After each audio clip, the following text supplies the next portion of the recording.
Right to our top story. Day 7 in the urgent search for 84-year-old Nancy Guthrie. Investigators returning to the scene after a newly reported message, but authorities have yet to reveal what that message says. Sources tell ABC News a note was sent to a local media outlet. Officials also towed away a vehicle at the home. Now, this comes amid a second alleged ransom note deadline for Monday. The Guthrie family receiving that note with still no proof of life. Leading us off this hour, ABC's Alex Stone, an ABC News contributor and former NYPD chief of detectives Robert Boyce. Thank you both again for joining me. Alex, I want to start with you. What new clues are officials looking at right now?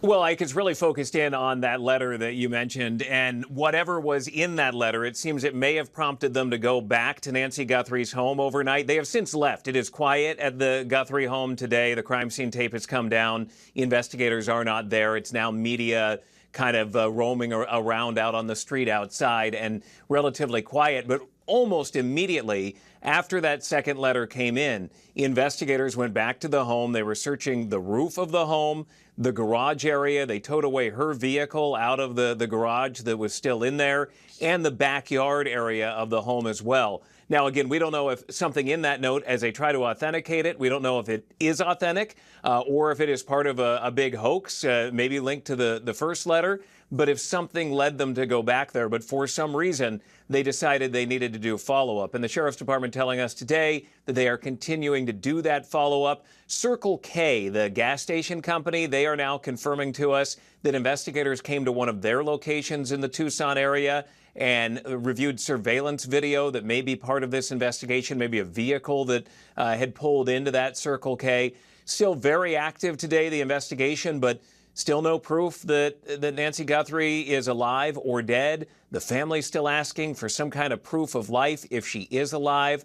But at this point, they don't know where she is, Ike. Okay, and Robert, we know every minute counts when a person disappears. By law enforcement going back to the community where Nancy Guthrie lived and talking to more neighbors, what are they trying to do here? I think since the FBI really took over this case on Wednesday night, and then Thursday we saw the press conference where the SAC came up and made his situation stand. He's in charge of all digital right now. So that's where they are right now. This new note has a different IP address than the others, but it looks to be the same server. So right now you have a bunch of critical analysis going through this and see if they can find out where this came from. And it takes a while. You're looking for a mistake made by the perpetrators, and they're out there. And, you know, these things seem to lag sometimes, these investigations, but when you need one domino to fall, and then everything falls into place very quickly. Now, Alex, encouraging last night. Well, go ahead.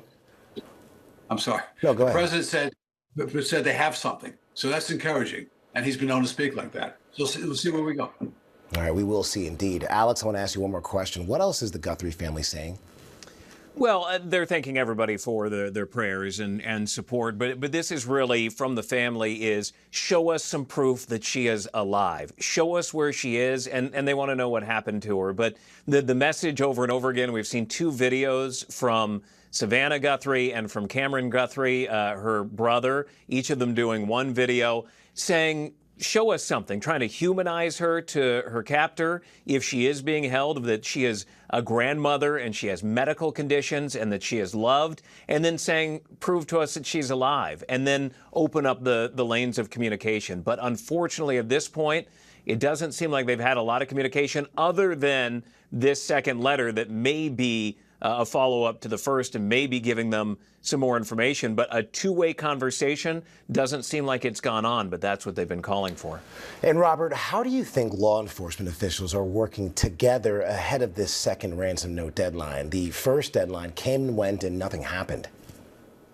Yeah, so Monday's problematic to see where this goes. I will tell you the FBI is heavily invested, in this case, and they're working with the Sheriff's Department, but they have the lead, even though they'll say the sheriff has it. You'll see the investments there. A list of acronyms of the FBI's best people are out there working this case. I would expect something to happen as well very, very soon. If not tomorrow, then Monday. All right, Alex Stone and Robert Boyce, thank you very much.